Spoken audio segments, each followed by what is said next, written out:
سب پر فائز کوئی بھی شخص یہ خواہش رکھتا ہے کہ وہ اپنی مقررہ مدت ملازمت پوری ہونے کے بعد بھی یا اس کو جاری رکھے یا اسے احسن انداز سے چھوڑ دے۔ یقیناً یہ کلیہ کسی عالم دین پر لاگو نہیں ہوتا، کیونکہ علم کی تبلیغ جہاں وہ اپنے بچپن سے جوانی سے جاری رکھتا ہے تو یقیناً اس عمر تک پہنچنے کے بعد بھی وہ اسے جاری رکھتا ہے۔ تو علامہ عبدالعزیز حنیف رحمہ اللہ جب اپنی سرکاری مدت ملازمت سے ریٹائر ہوئے تو جماعت نے ان کو کیا اعزاز بخشا اور جماعت کی طرف سے ان کی کیا خدمت کی گئی جو ان کی طبیعت کے عین مطابق تھی؟ میں سمجھتا ہوں کہ جی اسلام آباد کی جماعت کی بالعموم اور G6 کی ہمارے جو مسجد کی جو جماعت ہے نا، اس کی بالخصوص بڑی اس حوالے سے ایک خوبی ہے اور اس خوبی کا اجاگر ہونا بڑا ضروری ہے۔ ایک تو یہ کہ والد محترم اپنی یعنی ڈیوٹی کے دوران ہی ناظم اعلیٰ کے عہدے پر فائز ہوئے، اور ظاہر بات ہے اس کے لیے پورے پاکستان کے دورہ جات کرنا اور ہر ہفتے 3 سے 4 دن شہر سے باہر جانا، لاہور جانا، مرکز میں بیٹھنا، اور پھر جو بڑے دورہ جات ہوتے تھے جیسے سندھ کا دورہ ہے یا کسی اور کوئٹہ کا دورہ ہے تو اس میں زیادہ دن بھی گزرتے تھے۔ تو G6 کی جماعت نے ان کے ساتھ ہمیشہ اس معاملے میں بڑا تعاون کیا، اور اگر وہ یہاں نہیں تھے تو کبھی کسی نے اعتراض نہیں اٹھایا کہ آپ نہیں موجود ہیں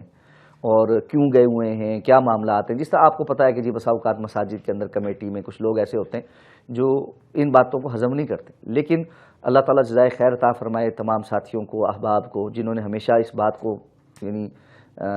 ضروری سمجھا، اور میں سمجھتا ہوں کہ ایک ایثار کیا کہ علامہ صاحب جو ہے وہ صرف ہمارا ایسٹ نہیں ہے بلکہ یہ پورے پاکستان کا ایسٹ ہے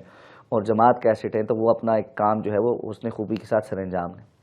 اسی طرح یہ معاملہ جب وہ ریٹائر ہوئے تب بھی ہوا، اور الحمدللہ یہ صرف ان کے ساتھ نہیں ہے بلکہ جو بھی ہمارے جو G6 سے منسلک لوگ، احباب، مسجد کی جو ذمہ داری اٹھانے والے قرائے کرام ہیں، ہمارے مؤذن ہیں،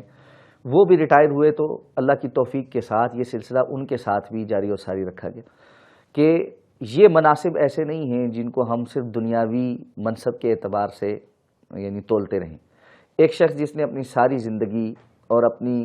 بہت ساری صلاحیتیں وقف کر دیں ایک مرکز کے لیے، پوری زندگی گزار دی اور اللہ اور اللہ کے رسول کا پیغام پہنچایا، نمازیں پڑھائیں، موسم کی سردی گرمی برداشت کی، عید کی خوشیاں بھی اپنے میں نہیں منائیں اور یہیں پر بیٹھ کر جو ہے وہ عید کے انتظامات بھی اور لوگوں کو عید پڑھانے کا انتظام بھی کرنا، یہ کہنے کو بڑا آسان، لیکن ساری زندگی ایک ڈیوٹی سر انجام دینا یہ ایک بڑی ذمہ داری کی بات۔ تو اس پر یہ ہوا کہ الحمدللہ جب وہ ریٹائر ہوئے اور اس طرح ہمارے استاد مکرم قاری عبداللطیف قریشی صاحب جب ریٹائر ہوئے تو جماعت نے ان کا اس بات کا اور ان خدمات کا احساس کرتے ہوئے ان کو ان کے جو مقام اور مرتبہ تھا اس پر قائم اور دائم رکھا، اور خاص طور پہ اس حساب سے کہ اپنی سہولت کے مطابق جو وہ کرنا چاہیں، اور میں سمجھتا ہوں کہ دیگر مساجد کو بھی اس چیز کو فالو کرنا چاہیے۔ ہمارے ہاں انفارچونیٹلی ایک بندہ اپنی زندگی کے 30-35 سال ایک جگہ کو دیتا ہے اور جیسے ہی وہ ریٹائر ہوتا ہے تو پتہ لگتا ہے کہ جی پیچھے سے دھکا لگانے والے موجود ہیں، اور اللہ نے ایک خاص فضل و احسان شہباز بھائی کیا۔ میں آپ کو ایک بات بتاؤں تو آپ کو تو شاید علم میں ہوگی لیکن بہت سارے لوگ سننے والے ہیں جن کے لیے نئے ہیں، وہ حیران ہوں گے۔ والد محترم 2004 میں ریٹائر ہو گئے، اور چونکہ میں اس وقت تک پڑھ رہا تھا، سب سے پہلے تو جماعت نے ان کی طرف سے اپلائی کیا کہ جی آپ جو ہے نا علامہ صاحب کو ایکسٹینشن دے دیں، اور چونکہ گورنمنٹ کی طرف سے وہ ایکسٹینشنز وغیرہ پہ کچھ پابندیاں تھیں تو وہ معاملہ نہیں مکمل ہو سکا۔ مین وائل آپ کو پتہ ہے کہ جیسے پوسٹ وغیرہ اناؤنس ہوتی ہیں، اس کے بعد اس پہ کاغذات آتے ہیں، سارا کچھ ہوتا ہے اور پھر وہ ہوتا ہے، تو تقریباً 2 سال کے بعد ہمارے یہاں مرکز کی خطابت کی جو یعنی والد محترم کی جگہ خطیب بھرتی ہونے کے لیے محکمہ اوقاف نے اشتہار دیا، اور آپ حیران ہوں گے پورے پاکستان سے کسی ایک بندے نے بھی اس پوسٹ پہ اپلائی نہیں کیا، اس احترام میں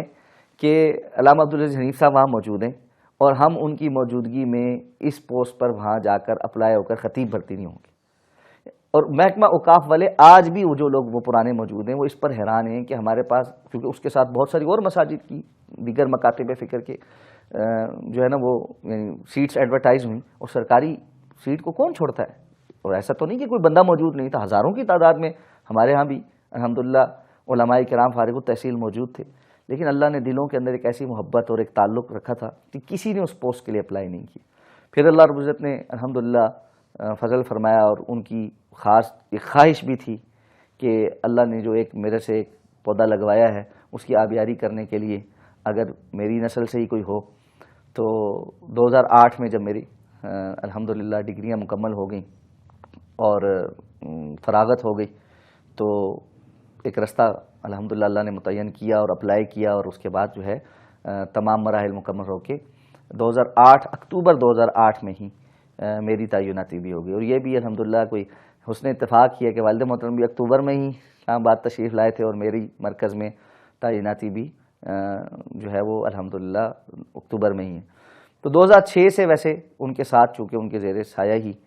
کام کرنے کا موقع تو میسر آ ہی گیا تھا براہ راست، تو 10 سال اللہ نے توفیق دی ہے جی مجھے۔